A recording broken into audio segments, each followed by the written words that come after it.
For a long time, the Everglades looked normal on the surface. The grass kept rising, the water kept moving, and the marsh sounded like it always had, until it didn't. Scientists began noticing long stretches of land that felt too still, as if something had quietly cleared the place out. When a planned burn finally cleared the field, the real culprit stepped out of the ash.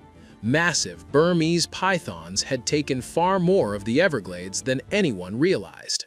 When fire revealed the truth about the Everglades. Some mornings in South Florida start with the smell of smoke. Out past the houses and the long straight roads, a low gray band hangs over the horizon. If you follow it, you do not find a wildfire racing out of control.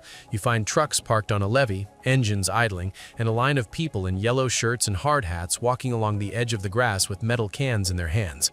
They are here to set the Everglades on fire on purpose. Each person carries a drip torch, a metal can with a curved spout. When they tilt it, drops of burning fuel fall into the dry sawgrass. Little flames grab the dead leaves and start to creep away with the wind. In a few minutes, all those dots of fire join into one long orange stripe moving across the marsh. Crews from Everglades National Park and state fire staff watch from the safe side of the line. They do this because the park now runs one of the biggest planned fire programs in the whole national park system, burning a little over 100,000 acres in a typical year to keep this place working the way it should. Fire looks violent, but here it is also part of how the wetland stays alive. Long before there were fire trucks or weather apps, summer storms rolled in from the Gulf and from the ocean and dropped lightning into dry grass at the end of the dry season.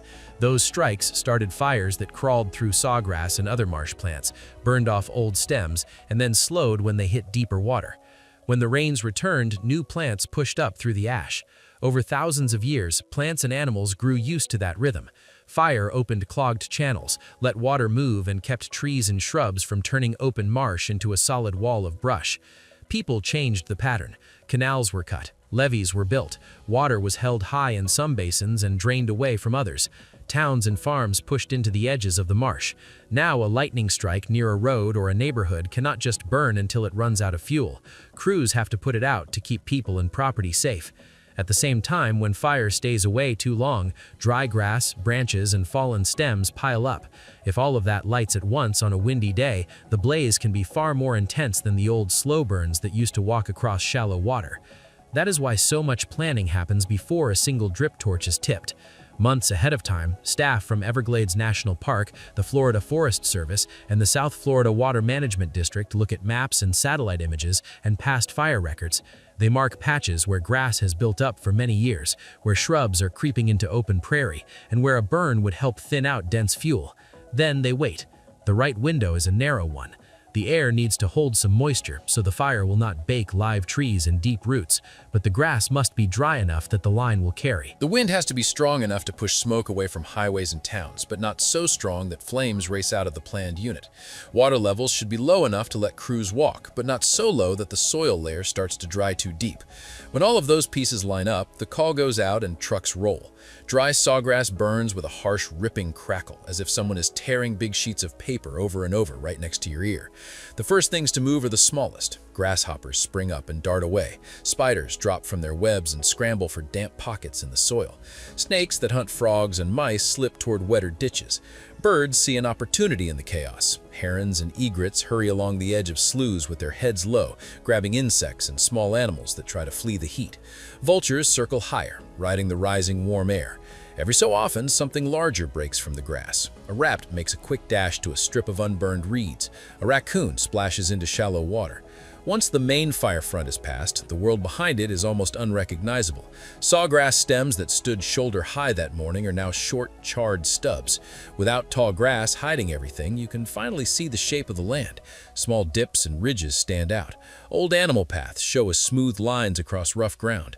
Your own boot prints are clear in the ash.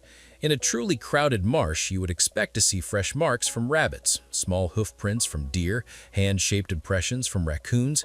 In some burned prairies in the greater Everglades today, the thing that stands out is how often these footprints are not what people see. Biologists and fire staff talk about walking long stretches of cooling ash and finding only a few bird tracks, maybe a trail from a turtle, and then here and there, the wide drag of something much heavier that has moved through. The heavy marks belong to the new top hunters. On most days, even they are invisible. Burmese pythons, big constrictor snakes from far away, are now firmly settled across much of the greater Everglades system. In tall sawgrass and shallow water, they slip under mats of dead stems, press into root tangles, and lie still. Their skin is patterned in blotches of brown and tan that match broken sunlight on mud and water. They are ambush hunters, which means they prefer to wait in one spot for long periods rather than move around in the open. Surveys by federal scientists have found that even when these snakes are present, people almost never see them. One study put the chance of spotting a python during a standard search on the ground at well under 1 in 20. Fire changes that, at least for a short window. When the grass and the thick layer of dead stems at the base burn away, the same pattern that once hid a snake now makes it stand out. On black ash, a long pale brown body looks like a rope laid across a dark table. The snakes did not spread themselves evenly across the black ground. They gather where there is still a little cover and a little shade. Canals that surround the burn area turn into quick escape routes and resting spots. Clumps of trees in the marsh, often called tree islands, become crowded safe zones where snakes, birds, and other animals try to ride out the heat together. When the land between those islands has been burned down to short stubble, the paths between them look like dark highways. Follow those paths, and people often find more snakes than they were ready for. These burn scars do more than reveal snakes. They reveal absences. Years of road counts and camera work inside and outside the main snake range had already told scientists that something was going wrong. Along the same night routes inside the park, the number of times drivers saw common mammals dropped to a small fraction of what they used to record, while roads outside the main snake areas still showed many of the same animals. All of this is happening on only a part of a huge system. Everglades National Park alone covers about 1.5 million acres. The broader Everglades outside the park adds many more. In a given year, the park's fire program might treat a little over 100,000 acres. That's a lot for one crew, but it's still only a slice of the whole wetland. Large stretches of sawgrass, mangrove, and tree islands don't see planned fire in a given season. In those unburned spaces, snakes can stay hidden under tall grass and deep thatch, and the loss of small mammals is easier to miss. When a single burned unit shows almost no small tracks and more big snakes than anyone expected, it hints at how much might be happening out of sight in the rest of the marsh. Fire is still doing the basic work it always did here. By cutting back old stems and brush, it lets new green grass sprout once the summer rains return. Research in South Florida wetlands has found that burns over shallow water can give a short boost to tiny algae and small fish, which then feed wading birds and other animals that move in. In that sense, the Everglades still knows how to bounce back from heat and ash. Charred stalks turn bright green in a matter of weeks. Pools fill. Herons and egrets and storks find new feeding spots in the fresh growth. What has changed is the mix of animals sharing that reborn ground. In places where large non-native pythons have settled in, the plants can recover while parts of the animal community stay thin. The hard question for the people who work this land is how it ended up this empty between the blades of grass. To get those answers, scientists had to step away from the smoke and look backward.